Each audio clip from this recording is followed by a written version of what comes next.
All right, everybody. It is Steve, the Rogue Scholar, and today we have got a doozy of a show. I got to try to do some edit here because something crazy happened with the way the settings are uh, in my studio, and I'm not digging it at all, folks, at all.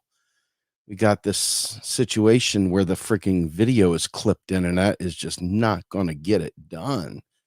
Not going to get it done. So let's go ahead and see if we can fix that and get started. So it's just can't stand that. Sorry. Personal preferences, right? Personal preferences. So today we're going to talk about Social Security. It's what's hot in the news. It is very important from an MMT perspective.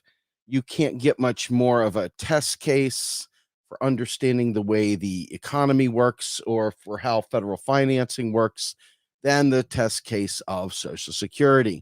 And we got some great clips to play in this as well. So what I'm going to do is I'm going to drop in a Matrix quote here just so you guys get the understanding of where this is. All right, here's the start. Do we have a deal, Mr. Reagan? You know, I know this steak doesn't exist.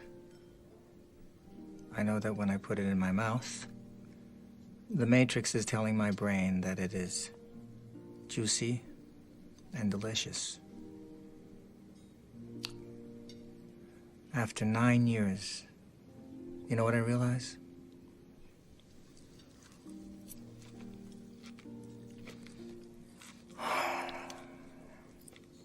Ignorance is bliss. So Cypher setting the stage for today's show because, folks, so much of this stuff about Social Security is just going to be like one of those blinding flashes of the obvious.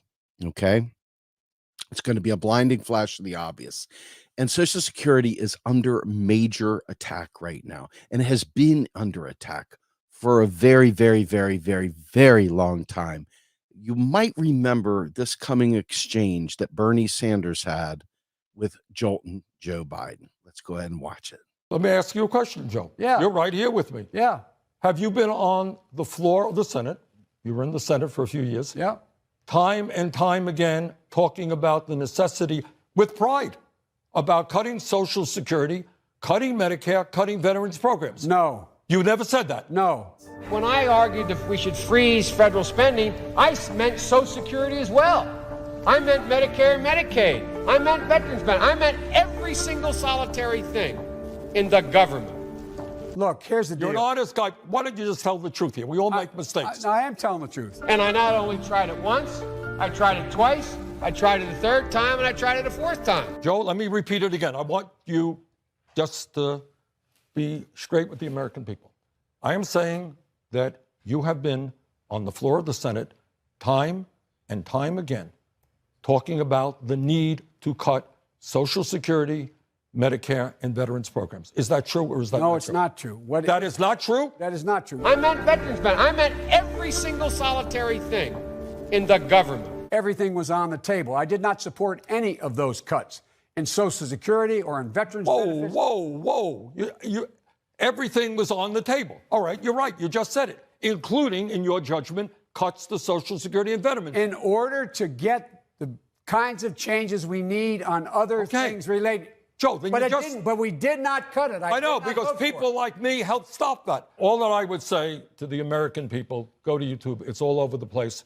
Joe said it many, many times. And I'm surprised, you can defend that or change your mind on it, but you can't deny the reality. So, folks, I want you to understand something. From day one, Joe Biden has literally been for destroying the social safety nets. Many of you guys put him in office. I want you to know that guy that Bernie Sanders was fighting with, that was sitting there talking about how he never wanted to cut, never said anything about cutting, and right there, Bernie showed he lied. Many of you guys voted for him. I just saying the obvious, whatever you make of that, make of it. But I want you to know you voted for a guy that wanted to cut Social Security and cut Medicare and cut all these things. That's who you voted for. Literally, that's literally who you voted for. Can't make it up, folks. Sorry. So here's the deal. Way back when, FDR went ahead and created this thing called Social Security. Now, FDR was not the flaming leftist many people try to put him out to be. FDR was a guy who had a lot of pressure on him. There was a lot of popular pressure out there. And he went ahead and created the New Deal series of programs.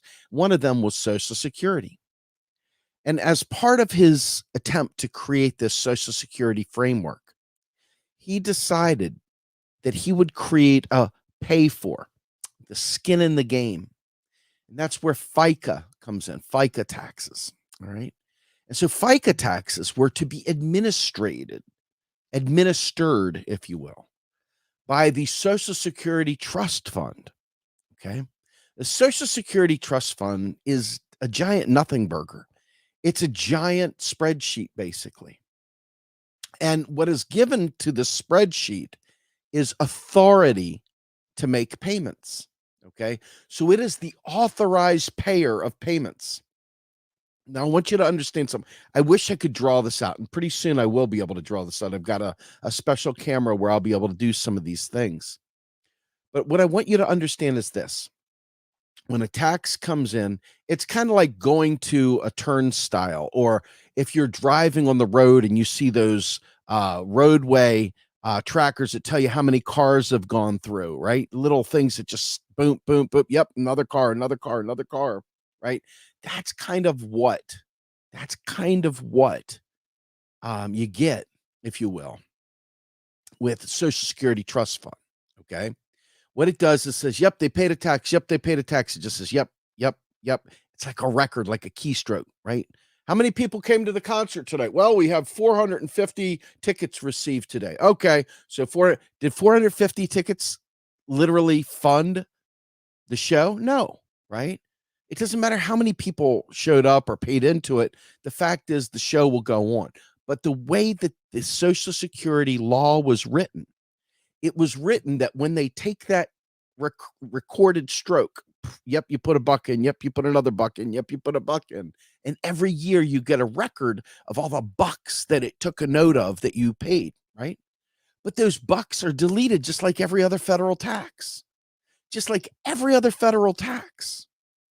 Okay? Now, why does this matter? Because many of you believe that we should just raise the cap on Social Security FICA taxes and that'll just make everything good. Hey, we'll just raise the cap. But FICA does not actually pay for Social Security. Nothing pays for Social Security. Federal government keystrokes every Social Security payment into existence, period. Every single Social Security payment is a new dollar. Every dollar that you spent into Social Security was destroyed.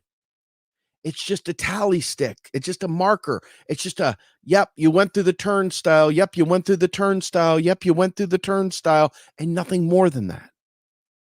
But the law gives this trust fund the authority to make payments. Unlike the Medicare trust fund, okay, unlike that trust fund, which still leaves Congress in control of making payments, okay, what the law states is that the Social Security Trust Fund has the authority to make the payments. So what I'm going to do now is I'm going to share with you this tweet from Stephanie Kelton. Okay, and this tweet from Stephanie Kelton is pretty important, so we're going to talk about it. She goes, next time someone tells you that Social Security and Medicare are in trouble, challenge them by separating the issues as outlined here. One, the financial ability to pay benefits. I've already told you guys, that's the federal government. It neither has nor doesn't have dollars. Your Social Security FICA dollars are deleted. They're purged. They're destroyed. They have no they're not ever going to be reused ever for any reason under the sun. The second one, as I just finished telling you, is the legal authority to pay benefits. Who is the legal authority to pay benefits? And that's the Social Security Trust Fund. Okay. And then there's the productive capacity to deliver the real benefits. So let's keep all three of these things separated. Like, you got to keep them separated, right? We got to keep them separated. Financial ability is endless. There's nothing preventing the federal government from making as many payments as it wants to make to individuals. They could raise the value of Social Security up to $5,000 a month if they wanted to. Okay. However, number 3 here, the productive capacity to deliver the real benefits. Now, I'm going to get back to this in just a second, but what I want to do is I want to come back to just me here for a minute and tell you, when you look at what was just said there, okay, you think to yourself, the real goods and services, the real benefits, right? That's what she says. Let's pull it back up just so we see this. Number 3, right? When we go in here, if I'm looking at this correctly, and I am, the productive capacity to deliver real benefits. Now, go back to the pandemic for a minute. If you go back to the pandemic, you realize that supply chains were broken down. We didn't have enough toilet paper. We didn't have enough whatever, right? So the issue is not an issue of whether or not we have the money. We create money out of thin air, even for Social Security. Sorry, Vote Blue sycophants who hold tight to the idea that your FICA dollars are paying for it and you've been paying in Social Security and blah, blah, blah. Sorry. This is one of those moments where we go back to Cypher and talk to him about ignorance is bliss. Well, I'm here to tell you that fact of the matter, okay? Your hard-earned FICA dollars are deleted just like every other tax the federal government takes on. Every one of them. No different. That's the point. Okay. All right. So now we're going to go ahead and we are going to add another video here. And this right here plays on this very thing that I just talked about. And I want you to pay special attention. Many of you have heard this, especially you MMTers out there. You've heard this countless times. This is really, really important. And it's one of the very few times where a neoliberal like Alan Greenspan really, really crushes on the soul of another neoliberal neocon in Paul Ryan. Here we go. So having personal retirement accounts is another way of making a future retiree benefits more secure for their retirement. And also, do you believe that personal retirement accounts as a component to a system of solvency does help improve solvency? Because when you have a personal retirement account policy, it's accompanied with a benefit offset. With that feature in place, do you believe that personal retirement accounts can help us achieve solvency for the system and make those future retiree benefits more secure? Well, I wouldn't say that the pay-as-you-go benefits are insecure in the sense that there's nothing to prevent the federal government from creating as much money as it wants and paying it to somebody. The question is, how do you set up a system which assures that the real assets are created which those benefits are employed to purchase? So it's not a question of security. It's a question of the structure of a financial system which assures that the real resources are created for retirement as distinct from the cash. The cash itself is nice to have, but it's got to be in the context of the real resources being created at the time those benefits are paid, so that you can purchase real resources with the benefits, which of course are cash.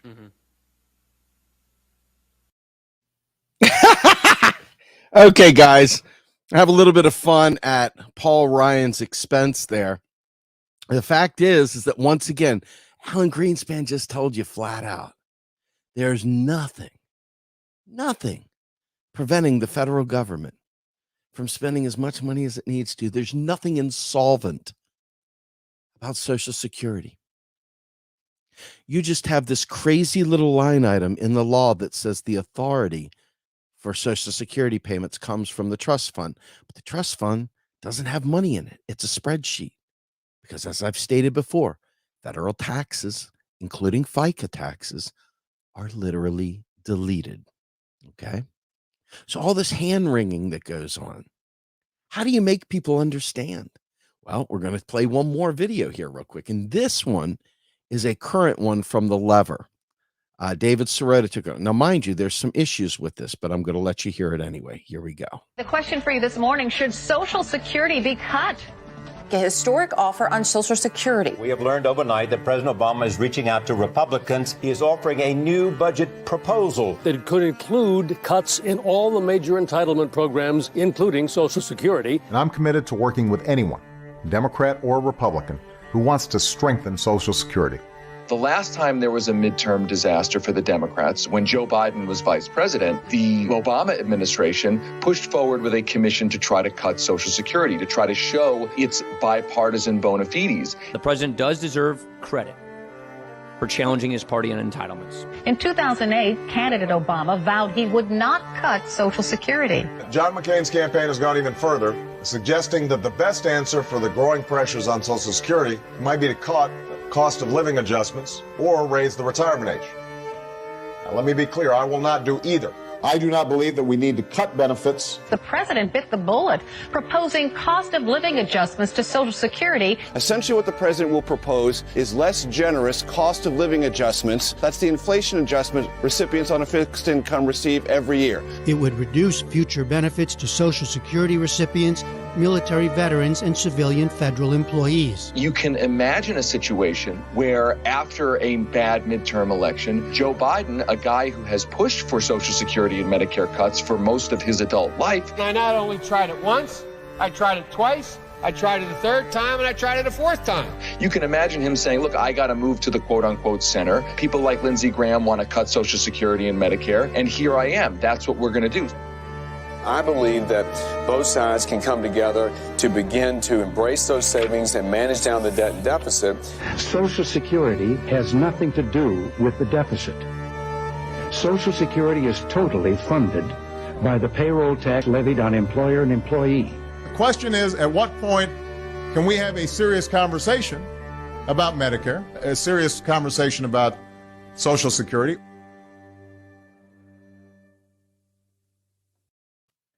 So I want you to think about what I'm saying. You've been lied to nonstop. Obama lied to you. Clinton lied to you. Biden has lied to you. Every single one of these people have lied to you. And they've lied to you in a way which you understand. How many old people that don't have any money, people that don't have any wherewithal, how many people that survive on Social Security have had to live this lie? That they pretend like there's not enough money, that they're going to have to make drastic cuts, that the only way to keep it solvent is to raise the cap and all this other shit. And how many of you all have carried the water for that lie? Even the great Senator Bernie Sanders has carried that lie forward. Each of these people have taken the easy way out to not deal with that one provision in FDR's original Social Security bill that gave the authority to actually make payments to this spreadsheet called the trust fund. Okay. Now, if you understand what I'm saying, if everything you've just seen makes sense to you, if you suddenly realize that if you're out there running around going, vote blue no matter who, and you don't understand that austerity is murder, that's a real problem for everyone, isn't it? If you're one of those people that shames people for not voting blue, when you've got a situation like this, you might be the problem. Okay. You may very well be the problem because this is a bipartisan issue and it's not an issue that we can solve politically because the fact is they both are telling the lie. If you vote a Republican, they're going to gut Social Security. They're going to put it to Wall Street. You vote for a Democrat, they're going to try and gut Social Security and put it to Wall Street. Why? Who is their main benefactor? Wall Street. Wall Street. Okay. So Wall Street will continue to nickel and dime them and force them into a decision point that sadly many of you would allow to go through because all in the name of protecting Social Security, you'll say, yes, let's raise the FICA cap up. Let's go ahead. We got to keep Social Security solvent. And even some moron will run around saying that the Republicans raided the Social Security Trust Fund. How do you raid a fucking spreadsheet, folks? How do you raid a spreadsheet? How many of you all ran around saying the Republicans rated the Social Security spreadsheet. I mean, Social Security Trust Fund. How many of you have done that? It's okay. It's okay. You've been lied to. You've been lied to. Okay. There's a lot of bad actors out there that have lied to you about not only Social Security, but Medicare as well. Every single one of these things is intentionally underfunded. Why is that? Why do you think they've been underfunded? Why do you think they play the game of, gosh, we just don't have it? Where are we going to get the money to keep this going? Oh my God. Why do you think they keep that going? What do you think is the issue? Let me tell you, the way neoliberalism works, and I've said this so many times, maybe it will stick this time. The way neoliberalism works, it takes whatever private entity, public purpose, okay, spending. You got in the UK, you've got the National Health Service. Same thing in Australia, okay? What happens when those countries are looking to expand markets and invite more capital in to play in their backyard? They might go ahead and start trying to whittle away the public space and privatize this stuff to expand capitalist interests. And the only way to do that is to dismantle the social safety nets. Why is that a big deal? Why is it so shitty and stupid and worthless to go and do privatization, right? Well, aside from the obvious connotation of ownership and who has control, the fact is that the United States government, being the currency issuer, can never bounce checks. In fact, let me go ahead and share this next screen with you guys. This right here is from Warren Mosler. And so I'm hoping that this will help you guys better understand, the innocent fraud, if you will, that is Social Security. So we're going to share Warren's article right here. And it's under innocent fraud number 4. And by the way, all these links are in the description of the actual show. So I'm going to read this to you, okay? Social Security is broken. Fact, government checks don't bounce. If there's one thing all members of Congress believe is that Social Security is broken. President-elect Obama says the money won't be there. President Bush used the word bankruptcy 4 times in one day. Senator McCain says Social Security is broken. They're all wrong. And one of the major discussions is whether or not to privatize Social Security. That entire discussion makes no sense whatsoever. So let me begin with that and then move on. The idea of privatization is that the Social Security tax and benefits are reduced, and instead the amount of the tax reduction is used to buy specific shares of stock. And because the government is going to collect that much less in taxes, the budget deficit will be that much higher. So the government will have to sell that many more treasury securities to pay for it all, as they say. Got it? They take less each week from your paycheck for Social Security, and you get to use the funds you save to buy stocks. You later will collect a bit less in Social Security payments when you retire, but you will own stocks that will hopefully become worth more than the Social Security payments you gave up. From the point of view of the individual, it looks like an interesting trade-off. The stocks you buy only have to go up modestly over time for you to be quite a bit ahead. Those who favor this plan say, yes, it's a relatively large one-time addition to the deficit, but the savings and Social Security payments down the road for the government pretty much make up for that, and the payments going into the stock market will help the economy grow and prosper. This is neoliberalism, and there are a lot of those folks out there who stare at their investments and don't stare at you and I suffering, but that's what we're up against. We're up against people that are measuring their whether they think this is good or bad by their stock portfolio, not by what happens to regular people. So those against the proposal say stock market is too risky for this type of thing and point to the large drop in 2008 as an example. And if people lose in the stock market, the government will be compelled to increase Social Security retirement payments to keep them out of poverty. Therefore, unless we want to risk a high percentage of our seniors falling below the poverty line, the government is taking all the risk. They are both terribly wrong. Right there. That's Warren Mosler. They are both terribly wrong. Please remember that this is all wrong. Okay. So the major flaw in this mainstream dialogue is what is called a fallacy of composition. The typical textbook example of a fallacy of composition is the football game, where you can see better if you stand up and then conclude that everyone could see better if they only stood up. Wrong. They are all looking at what is called the micro level for the individual Social Security participants, rather than looking at the macro level, which includes the entire population. To understand what is fundamentally wrong at the macro, big picture, top down level, you first have to understand that participating in Social Security is functionally the same as buying a government bond. With the current Social Security program, you give the government your dollars now and it gives you back dollars later. That is exactly what happens when you buy a government bond. You give the government your dollars now and you get dollars back later. Yes, one might turn out to be a better investment and give you a higher return, but apart from the rate of return, each is the same. Now that you know this, you're way ahead of Congress, by the way. And now you are ready to read about the conversation of several years back I had with Steve Moore, then head of Cato, now a CNBC regular and one of the first to advocate for privatizing Social Security. Steve came down to speak about Social Security at one of my conferences in Florida.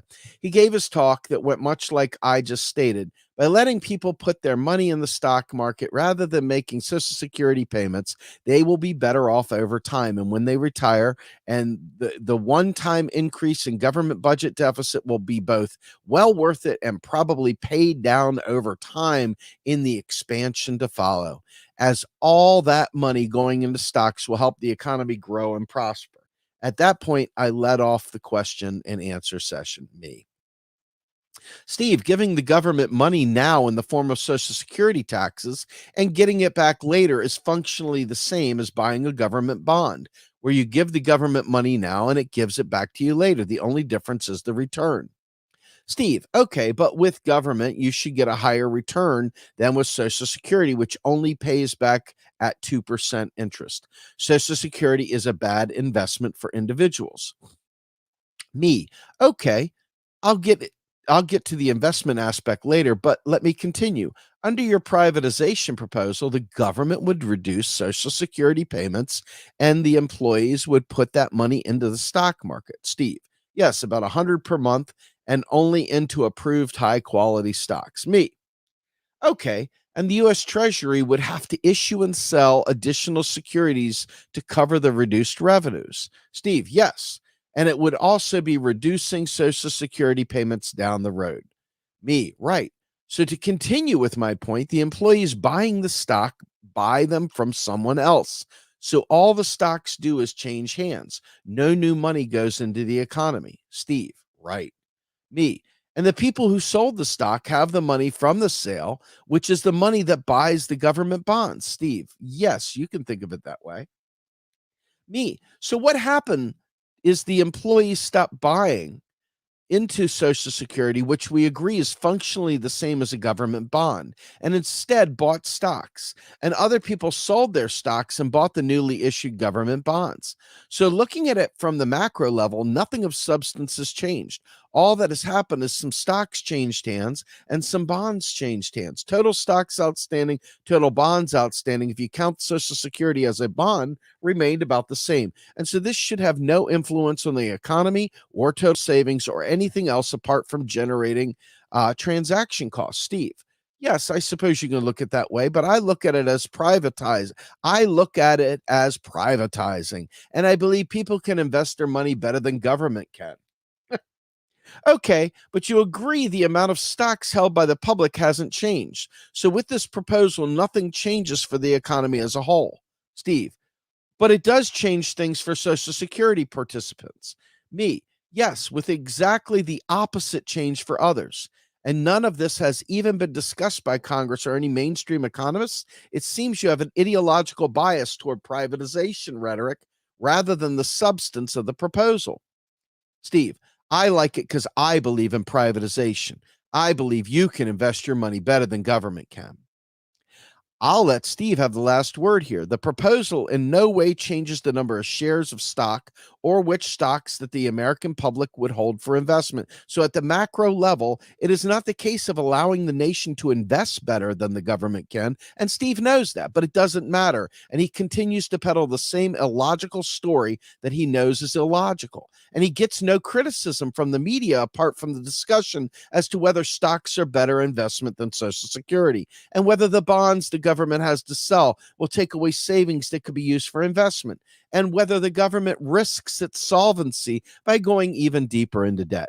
See how the deadly innocent frauds continue to compound and obscure any chance for legitimate analysis? And it gets worse. The intergenerational story continues with something like this. Now, I'm going to stop right there for just a second, and I'm going to ask you guys, let me ask you, think about this.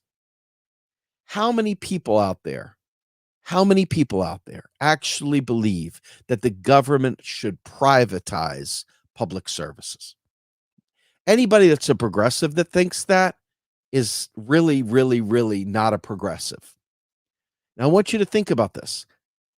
What is something similar to Social Security? A basic income, right? So what exactly is it that you think is different between Social Security and a basic income? Well, Social Security is something that the government gives you directly, even though you think you're paying for it with these FICA taxes. Basic income, it's just a payment to you. You didn't pay anything into it whatsoever, okay? Now, if we got rid of FICA, what would prevent Social Security from just being a basic income for people that meet a certain threshold, for people that meet a certain criteria? Nothing. So with all these people out there running around yapping about wanting a basic income, we already have one. But we have one that is fueled and lied about because they want to privatize it.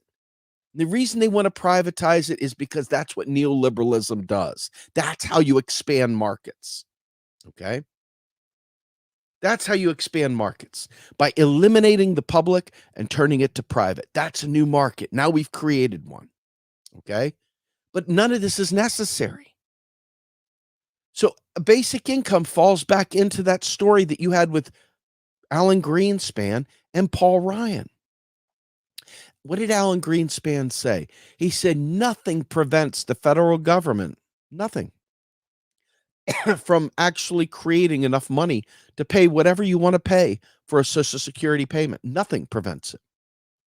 The issue is, do you have the real goods and services available for purchase with all that new buying power, all that new aggregate demand that giving people all that cash brings? What happened during the pandemic when we, quote unquote, had money? We didn't, but in all intents and purposes, because of payments made, right? They claimed that people had all this money. What happened? What did they do immediately? They started price gouging. What else happened? There wasn't enough supply chain. Okay, supply chains didn't work. So what happened to prices? Right? The productive capacity wasn't there. Fuck the march of the robots, folks. Somebody lied to you, and chances are it was a Silicon Valley oligarch that passed on their ideas to some shitcoin fool, and that shitcoin fool joined partnership with some fucking libertarian fools, and those libertarian fools then in turn talked about Jesse Ventura and entered into the progressive camp, and now all of a sudden we got a shit show of neoliberalism creeping in every direction. You see how that works? See how that fucking works? See, the issue with a basic income is the U at the beginning for a universal. That's the bullshit right there, because you've got to have the economy there that has the goods and services available for purchase. Otherwise, the price gouging and the relative price value stories go through the roof. This is exactly what happens. So let's just recap really quickly. Number one, FICA taxes do not pay for Social Security. FICA taxes are deleted. All that happens is there's a stroke tally that says, yep, another dollar from this person came through. And at the end of the day, They base your payouts based on the number of strokes that have come through. But your dollars didn't get respent back to you. Those dollars are all new dollars, brand fucking new dollars. See, that's the thing with Social Security. It's putting new money into the economy. Okay? That's the same thing with almost all federal spending is new money. It always is new money, but some asshole will probably try to raise taxes to offset it, to pay for it. It's not necessary. It's not necessary at all. Okay? And so the idea of saving Social Security is as simple as getting rid of the authority to pay and leaving it in Congress's hands, just like they did for Medicare. There's nothing preventing Medicare from going up too. Sorry, I got the itchiest nose. I'm so sorry. But anyway, there's nothing that would prevent us from paying even more. To fattening Medicare easily, to make it free. You don't even need a copay. You don't need to pay shit. There's nothing preventing that except your ignorance, your willingness to accept. You got to vote for Joe Biden. Joe Biden, who wants to privatize Social Security, wants to cut every entitlement. That guy that you guys put in office. Yes, that same guy that you put in office. Okay? Yes, the same guy you guys put into office wants to cut it all. Okay? So I'm telling you right now, Social Security is only in trouble because you guys don't know any better. So that's it. And so what I'm going to do is I'm going to share my screen one more time. My little buddy is coming back here. Cammy. Okay, I get you. Going out there, Butterfish. I love you. Kids, what are you going to do? My kids are off today. So let's go ahead and share the screen here. And this right here is back to Stephanie Kelton's stuff. We're going right back to Stephanie here. So if you look, and this tweet is out there on her, obviously her Twitter space today, but she's got this thing. Can we still afford Social Security and Medicare? Now, why does this matter? Let me go ahead and share this screen now, because unfortunately the way this works, it doesn't share it the way I'd like it to. So let's go ahead and try it one more time.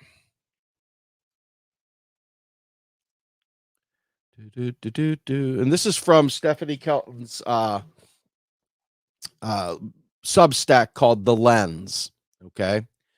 And so let's just go ahead and read it for a few minutes. Come in here. And it says, as promised, today's post is a rejoinder. With the political fight over entitlement programs like Social Security and Medicare heating up, and yes, they are entitlements because people are entitled to coverage under the law as long as they meet program eligibility requirements. It's important to bring some clarity to the debate. What follows is a series of tweets from MMT economist Scott Fulwiler. Scott is no longer on Twitter, but he sent me an archive of this thread so I could share it with all of you. If you read it carefully, you'll notice a sharp departure from the usual focus on trust fund balances and financial shortfalls. I wish everyone involved in covering these debates and crafting legislation would take the time to think through what Scott says below. It would lead to a much more productive debate. By the way, we have a great podcast on Macro and Cheese. I ask you all to please consider reading it or listening to it. And it's called Things That Should Not Be with Scott Fulwiler. Anyway, there are three separate issues regarding the ability to provide Social Security, Medicare, and future years, financial ability to pay, legal authority to pay, and productive capacity to provide increasing standard of living to future workers and non-workers. Unfortunately, these three separate issues are not kept separate in public discourse by journalists, policymakers, Social Security, Medicare trustees, and even economists. First, though, let's understand that Social Security, Medicare trust funds are about the legal authority to provide benefits. They are not about financial ability to provide benefits. If you're at all confused at this point, please pause and read this. Okay. Now, this is a great Substack from Stephanie. that's called Save Social Security from Its Saviors. And you can look at this on her post out there on Twitter. If you're not a subscriber to the Lens, it's a worthwhile Substack. Anyway, it says in the future, when if payroll tax does not cover legal authority to pay all benefits, Social Security, Medicare, cash in the bonds owned by the trust funds, government will get legal authority to pay benefits via general revenues or selling securities deficit.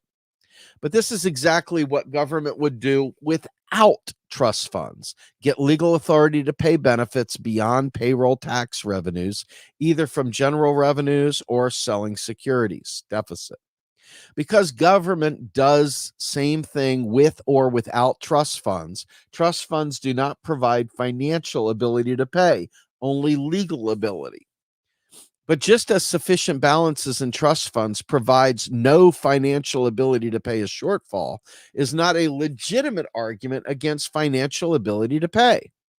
Financial ability to pay future benefits is never, repeat, never in question for a monetary sovereign. Financial ability to pay is a policy choice, not a constraint. Greenspan explains this here clearly in the first 18 seconds. Now, you all just heard this from me already. We already played this video. Legal authority to pay is also a policy choice, not a constraint. For example, government could pass law giving trust fund 100% interest per year. Remember, trust funds aren't about finance, so not a problem financially, which would provide legal authority to pay Social Security, Medicare forever. Do you see these keywords that are made bold, these large all caps? No, he did not get senile and start typing in all caps. He's doing it for emphasis. Anyway, another example of providing legal authority to pay future business benefits is to pass a law saying government will pay future benefits. Stephanie Kelton explains that we already do this in some cases. And she's referring to this post here about 4 trust funds, 3 problems. And this right here is an article on both Real Progressives and New Economic Perspectives. I suggest going and checking it out sometime. But number 10 is financial ability to pay and legal authority to pay future benefits are policy choices. They are unconstrained by anything other than policymakers simply writing a law saying the benefits will be paid.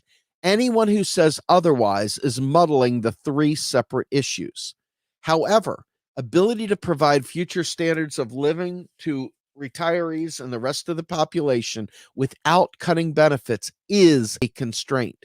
If you just run deficits to pay benefits in the future, if productive capacity is insufficient, you will get inflation, not more real goods and services, which is the problem, by the way, folks, with the UBI. If there's not goods and services there, all that money does is serve as an inflationary, factor.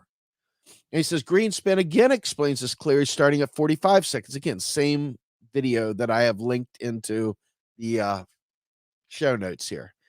And lastly, some are talking about Fed simply transferring its government bonds to trust funds as a way to ensure future entitlements. This is simply a transfer of assets from one agency of the government to another, and it shows clearly that legal authority to pay is always a policy choice. This is not some factor where, oh my God, what's happening? Everybody's running around. Oh, let's raise the cap. Let's raise the FICA cap. Oh my God, I'm willing to pay more. It's the best way to save Social Security. Okay? Ridiculous. You start realizing how stupid it is after a few minutes, don't you?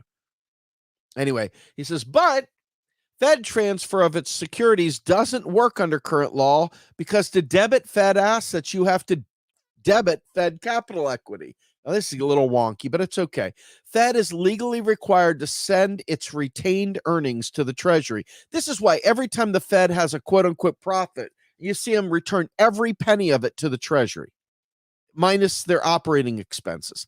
This is why these horrible wretches out there, the Jews and the Rothschilds and blah, blah, blah, blah, blah, I have come to suck your blood, blah, blah, blah, blah, blah, right?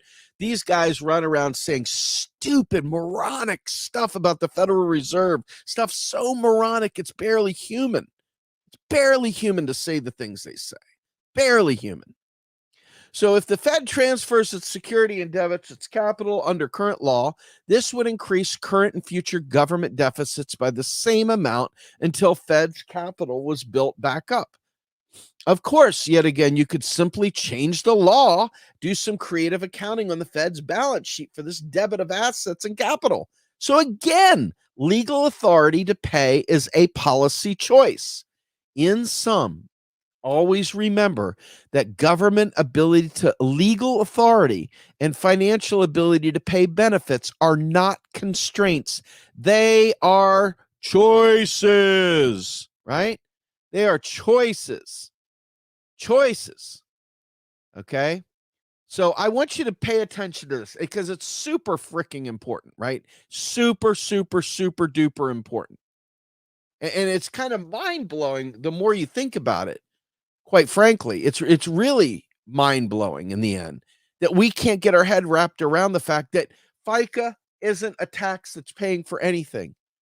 There is a simple line of information within the law that is the Social Security law that gives the policy choice and the authority, the legal authority to the trust fund. It is not a requirement.